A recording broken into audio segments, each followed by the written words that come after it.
अस्सलाम स्टूडेंट्स, आज हमारा जो टॉपिक है वो है एटॉमिक साइज़ और एटॉमिक रेडियस के हवाले से। आप जैसे कि स्टूडेंट जानते हैं कि एटम्स इतने छोटे होते हैं कि हम आम जो है माइक्रोस्कोप उसको नहीं देख सकते। इसके लिए कंपाउंड माइक्रोस्कोप या हाईली पावरफुल माइक्रोस्कोप की ज़रूरत है, जहाँ से एटम्स को देखा जा सकता है।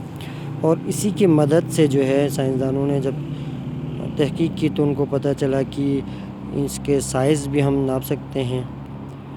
तो जब इसको नापा गया किसी ख़ास टेक्निक के ज़रिए से, तो पता चला कि एक जो एटम का न्यूक्लियस से लेकर आउटरमोस्ट शेल तक का जो फ़ासला है वो उसका रेडियस कहलाता है।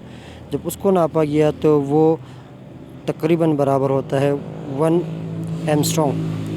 ये एंगस्ट्रॉम से क्या मुराद है? ये एंगस्ट्रॉम एक यूनिट है मेजरमेंट का, जो लेंथ की मेजरमेंट का एक स्मॉलेस्ट यूनिट है, जो कि बराबर होता है 10⁻⁸ सेंटीमीटर। और इसको ज़ाहिर किया जाता है कैपिटल ए। जैसे कि स्टूडेंट्स आप देख रहे हैं नीचे एक फ़िगर दिया हुआ है 3.3, जिसमें एटॉमिक रेडियस को आपको समझाया गया है कि सेंटर टू सेंटर जो डिस्टेंस होता है वो डायमीटर के बराबर डी के बराबर होता है, और रेडियस जो है डायमीटर का हाफ़ होता है।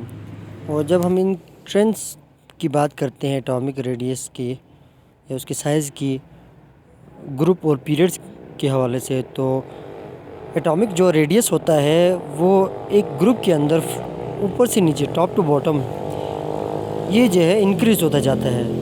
इसकी वजह क्या है? क्योंकि नंबर ऑफ़ शेल भी इंक्रीज़ होते हैं। जब नंबर ऑफ़ शेल इंक्रीज़ होंगे तो न्यूक्लियस से आउटर मोस्ट तक का फ़ासला भी बढ़ेगा। इस वजह से जो है एटॉमिक रेडियस इंक्रीज़ होता है।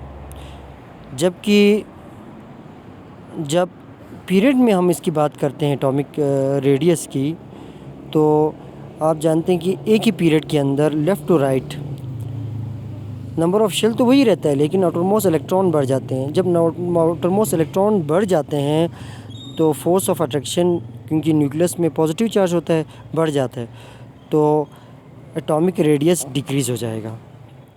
इस वजह से पीरियड के अंदर जो है left to right atomic radius decrease हो जाता है, ग्रुप के अंदर इंक्रीज़ हो जाता है। स्टूडेंट्स, इस में आपको जो है एक टेबल दिया हुआ 3.4, जो ऊपर आपको हेडिंग भी दिया हुआ है atomic radii decrease in period. तो ये सेकंड पीरियड के कुछ एलिमेंट्स हैं, जैसे lithium Li, beryllium Be, boron B, carbon C, N nitrogen, O oxygen, F fluorine, N nitrogen, Ne neon sorry. तो इस को आप देखें कि एक सेकंड पीरियड के अंदर लेफ़्ट टू राइट ये एक पूरे एलिमेंट्स की तरतीब है। जब नीचे आप देखेंगे एटॉमिक रेडियस जो है pm पार्ट्स पर मिलियन के हिसाब से दिया हुआ है। पहला है 152, फिर 113, फिर 18, 88, फिर 77, फिर 75। तो ये देखें कि एटॉमिक रेडियस जो है क्या हो रहा है, डिक्रीज़ हो जा रहा है। जो लिथियम से आगे बढ़ता हो जाए नियॉन की तरफ, ये जो रेडियस है वो कम होता जा रहा है। इस तरह स्टूडेंट्स जो टेबल 3.5 है, जिसमें एक ग्रुप का दिया हुआ है एलिमेंट्स का कि एटॉमिक रेडियस जो है वो इंक्रीज़ हो जाता है। फर्स्ट ग्रुप के elements lithium Li, sodium Na, के potassium Rb, rubidium Cs, caesium. आप देख रहे हैं स्टूडेंट्स, फर्स्ट है 152, फिर 186, फिर 227, 248, 265। तो डाउन द ग्रुप आ रहा है तो इंक्रीज़ हो रहा है। और एक बात सुना, आप याद रखें कि 1 एंगस्ट्रॉम ये बराबर होता है 100 pm यानी पार्ट्स पर मिलियन। तो जो आपको टेबल में दिया है वो pm में है, तो फिर आप इसी से जो है एंगस्ट्रॉम में आप इसके यूनिट को कन्वर्ट भी कर सकते हैं। उम्मीद है कंसेप्ट सब अच्छे से समझ में आया होगा। कोई इसके हवाले से कोई क्वेश्चन हो तो आप जो है कमेंट सेक्शन में लाजमी लिखें।